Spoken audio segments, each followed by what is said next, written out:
اعوذ باللہ من الشیطان الرجیم، بسم اللہ الرحمن الرحیم۔ معزز خواتین و حضرات، آج گوشہ کمال کی نشست نمبر 90 یعنی 90 میں ہم ایک بار پھر آپ کی خدمت میں حاضر ہیں۔ ہمارا ابھی صحافت کا سفر جاری ہے۔ اس سلسلے میں مختلف درمیان میں موضوعات آتے رہیں گے، کچھ سیاسی، کچھ سماجی اور معاشرتی وغیرہ،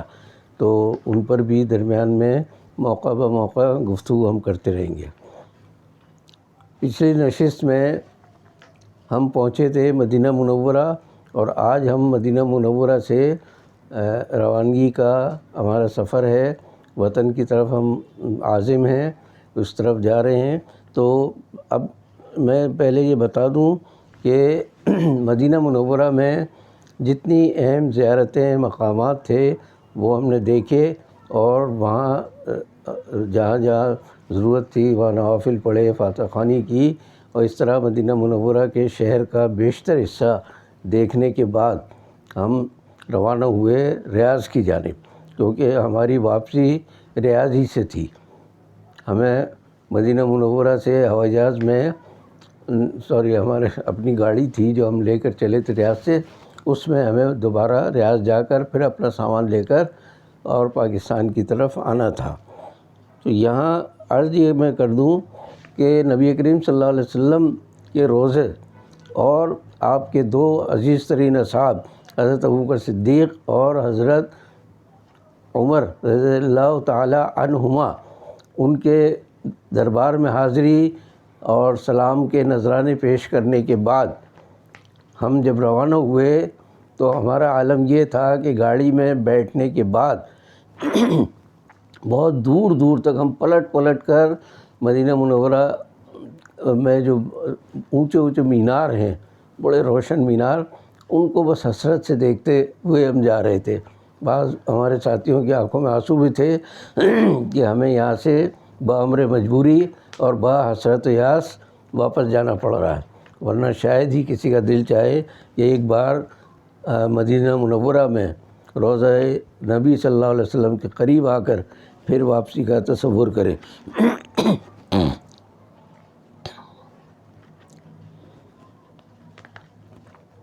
ایک بات جو میں گزشتہ نشستوں میں کہتا رہا ہوں وہ یہ ہے کہ مدینہ منورہ سے پوری طرح سعادت حاصل کرنے کے باوجود یہ حسرت دل میں میرے رہی کہ کاش ہمیں مدینہ منورہ کا، حضور صلی اللہ علیہ وسلم کے دور کا کوئی ایک تصور ہوتا، کوئی ایک جھلک ہمیں وہاں ملتی، لیکن سارا چونکہ پرانی ساری عمارتیں اور یادگاریں سب برابر کر کے، زمین بوس کر کے، اور بلند بالا عمارتیں اور روشنیاں رہ گئی ہیں، تو ہم حضور صلی اللہ علیہ وسلم کے دور کا پوری طرح ادراک یا تصور نہیں کر سکے۔ بہرحال ہم وہاں سے جب روانہ ہوئے تو اس سے پہلے ہم نے ریاض میں کچھ، اور مکہ مکرمہ میں اور مدینہ منورہ میں ہم نے کچھ گھر کے لیے بعض ضروری چیزیں خریدی۔ زیادہ ہم اس لیے نہیں خریدنا چاہتے تھے کہ ہم زیادہ سے زیادہ پیسے بچا کر اپنے گھر والوں کے پاس لانے کی خواہش رکھتے تھے، اور بہت سے دوست تو شاید زیارت حرمین شریفین سے زیادہ یہ ذہن میں لے کر گئے ہوں کہ وہاں سے کچھ کما کر لائیں گے۔ بہرحال میں اللہ کو گواہ کر کے کہتا ہوں، میری 3 مرتبہ کی حاضری میں بس یہی تصور رہا کہ پیسے ملے نہ ملے، وہاں جانے کا کوئی موقع مل جائے۔ تو اللہ تعالیٰ نے میری اس خواہش کو 3 بار پورا کیا جو اس ٹیم کے ساتھ گیا۔ باقی 2 بار اور حج کے زمانے میں، اور 1 بار میرے بیٹے کی رہائش تھی وہ جدہ میں، جدہ اور مکہ کے درمیان، تو انہوں نے بلایا تو ان کی وجہ سے بھی جانا پڑا۔ تو یہ پھر ہم جب کراچی ایئرپورٹ پر پہنچے تو ہمارا استقبال کرنے والے عزیز و اقارب سارے موجود تھے۔ وہ 2 باتوں سے بہت خوش تھے، ایک تو یہ کہ ان کے ساتھی زیارت حرمین شریفین سے واپس آ رہے ہیں، اور دوسرے یہ کہ بخیریت واپس آ رہے ہیں اور ان سے مل رہے ہیں۔ تو ان کی خوشی کا کوئی ٹھکانہ نہیں تھا، اور یہ 2 گنا خوشی تھی ان کی۔ پھر اس کے بعد آ کر ہم نے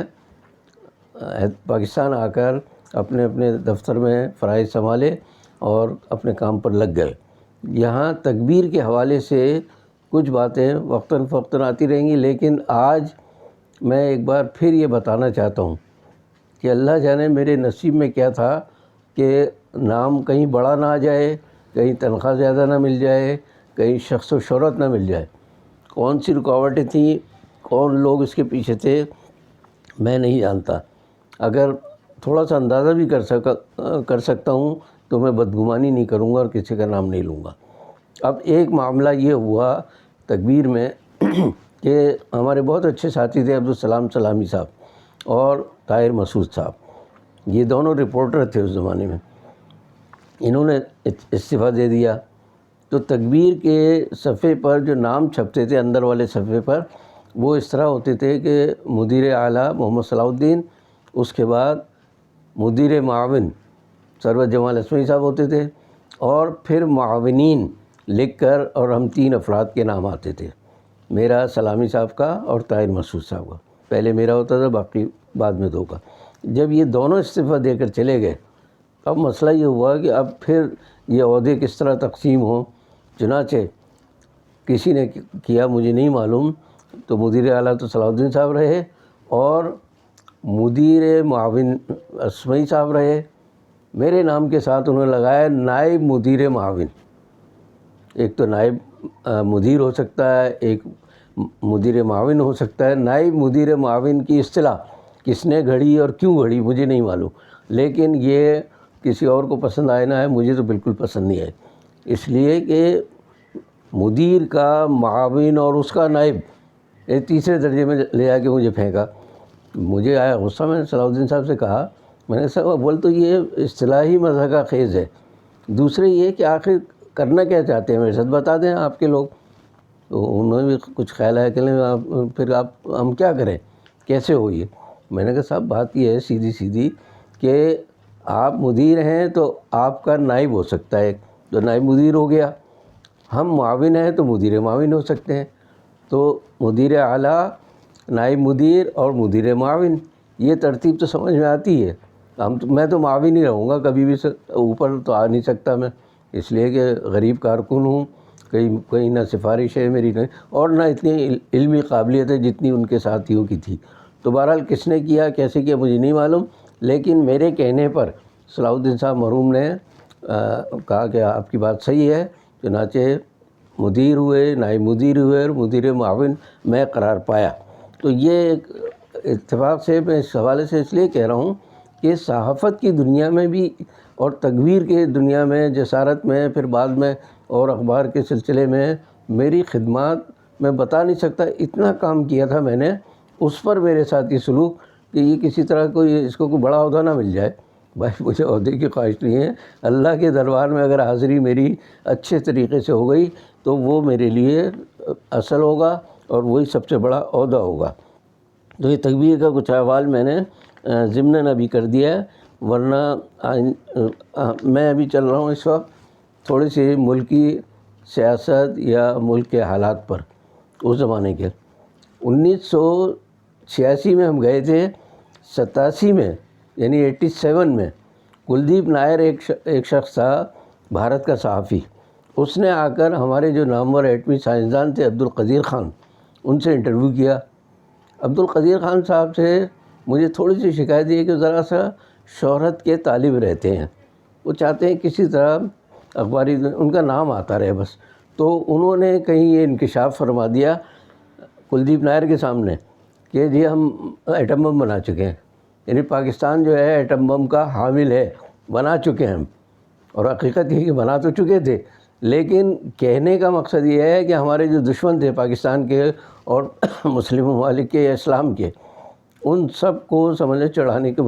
مترادف تھا۔ تو 1987 میں عبدالقدیر خان کے دعوے کے مطابق پاکستان ایٹمی قوت کا حامل ہو چکا تھا، لیکن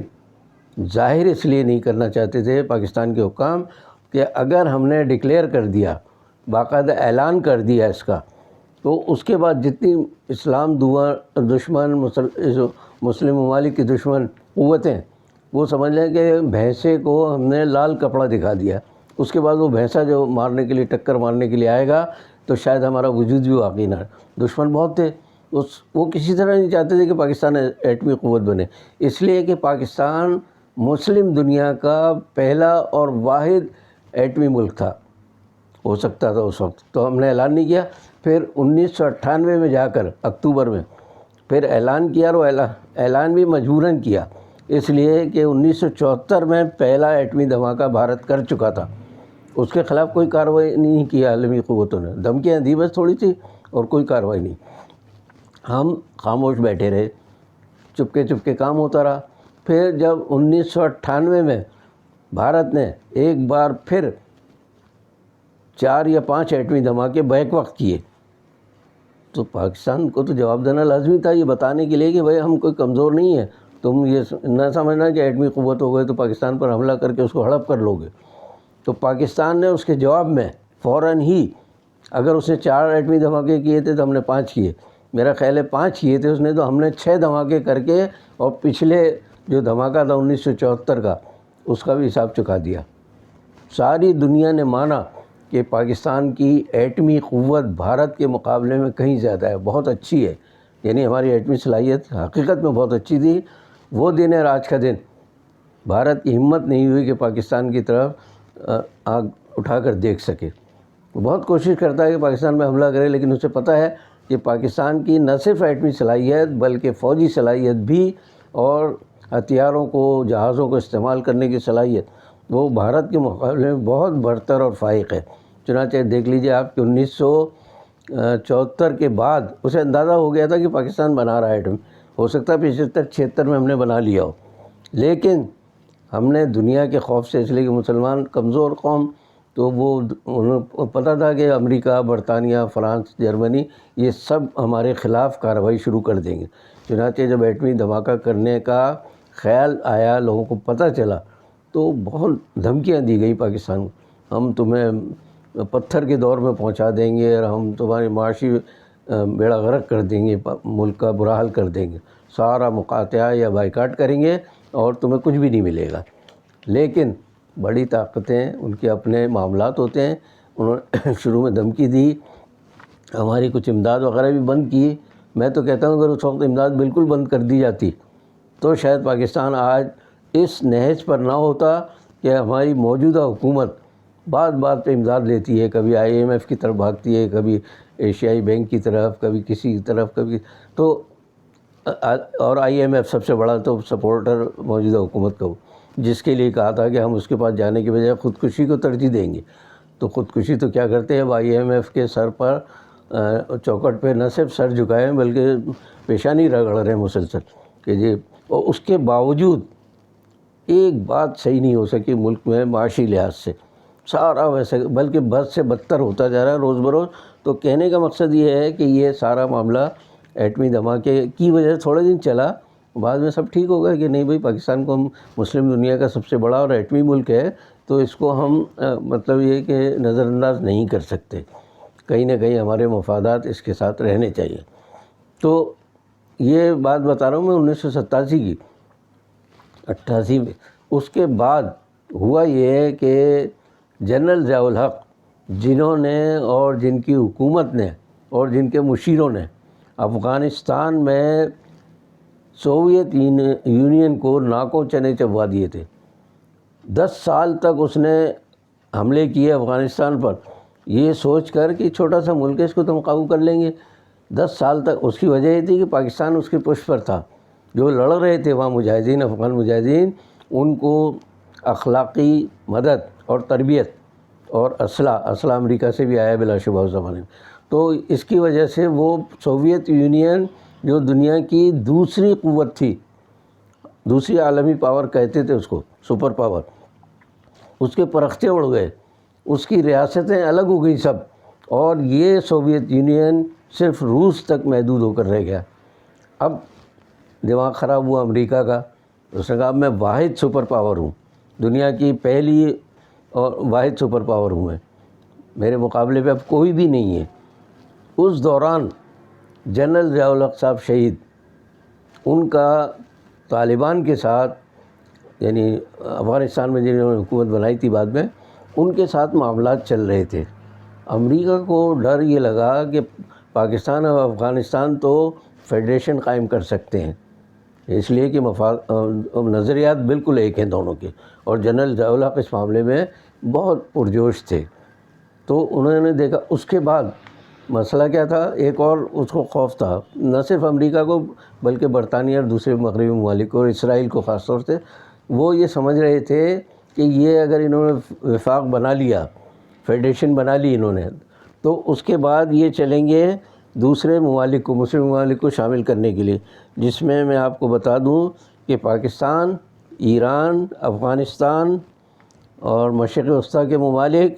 اسی طرح وسط ایشیائی ممالک جو آزاد ہوئے تھے، ریاستیں جو سوویت یونین سے آزاد ہوئی تھی، یہ سب مل کر ایک کانفیڈریشن بنا لیں گے۔ کانفیڈریشن اور فیڈریشن میں فرق یہ ہے کہ فیڈریشن میں جو حصے ہوتے ہیں اس کے، وہ کافی حد تک ان میں بہت زیادہ اتحاد ہوتا ہے، لیکن کانفیڈریشن میں ہوتا ہے کہ اس کا ایک ایک رکن جو ہوتا ہے وہ اپنی جگہ آزاد ہوتا ہے، لیکن ان کے کچھ مشترکہ لائحہ عمل ہوتا ہے، کچھ پروگرام ہوتے ہیں دفاع وغیرہ کے اور اس طرح کے کرنسی کے، تو ان معاملات میں وہ سب ایک ہو سکتے تھے۔ امریکہ کو یہ خطرہ ہوا تو اس نے جنرل ضیاء الحق کو C-130 طیارے میں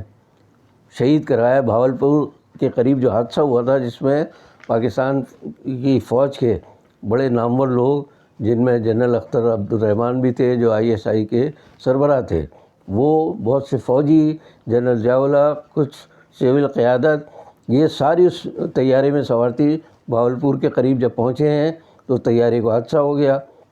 اب اس کا ایک پہلو تو یہ ہے کہ جنرل ضیاء الحق کے ساتھ انہوں نے، امریکہ نے اپنا سفیر سوار کرایا،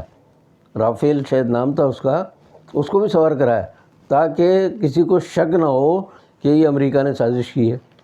اس طیارے کو یقیناً امریکہ نے اڑوایا۔ مرزا اسلم بیگ صاحب بھی اس طیارے میں سوار ہونے والے تھے، لیکن پتہ نہیں کس وجہ سے وہ واپس آ گئے اور وہ نہیں سوار ہوئے تو بچ گئے۔ بعد میں پھر وہ آرمی چیف بنے مرزا اسلم بیگ صاحب، لیکن ان کا یہ کریڈٹ دینا پڑے گا کہ آرمی چیف ہونے کے باوجود انہوں نے سیاست میں مداخلت نہیں کی، اپنے فوجی معاملات ہی سنبھالتے رہے۔ تو کہنے کا مقصد یہ ہے کہ جنرل ضیاء الحق کے خلاف یہ سازش تھی، ان کے ساتھ ہماری فوجی کمان کے بہت سارے لوگ اس میں شہید کرائے گئے اور امریکہ نے اپنے سفیر کو بھی اس میں ہلاک کرایا۔ تو یہ بہت بڑی سازش تھی، اور اس سازش کے تانے بانے امریکہ اور CIA اور اسرائیل کی طرف جاتے تھے۔ اس کی کبھی آج تک تحقیقات نہیں۔ پاکستان کے کچھ حلقوں نے تحقیقات کر کے کچھ رپورٹ پیش کرنے کی کوشش کی تو اس کو بھی دبا دیا گیا۔ امریکہ نے اپنے طور پر بھی کوشش کی ایک کمیٹی بنا کر، لیکن وہ اس کی بھی تحقیقات جو ہیں وہ غتربود ہو گئی، کہیں اس کا آج تک نام و نشان بھی نہیں ہے۔ تو یہ تھا ہمارے اس دور کا حال جس وقت ہم مدینہ منورہ سے پاکستان آئے ہیں، اور اس کے بعد پھر جنرل ضیاء الحق کے بعد جو سلسلہ سیاست کی دھما چوکڑی شروع ہوئی ہے، وہ انشاءاللہ آئندہ نشستوں میں مختلف موضوعات کے ساتھ آتا رہے گا۔ میں آخر میں آپ سے ایک بار پھر درخواست کرتا ہوں کہ آپ میرے اس پروگرام کو سبسکرائب کریں، شیئر کریں، لائک کریں۔ باقی بشرط زندگی باقی۔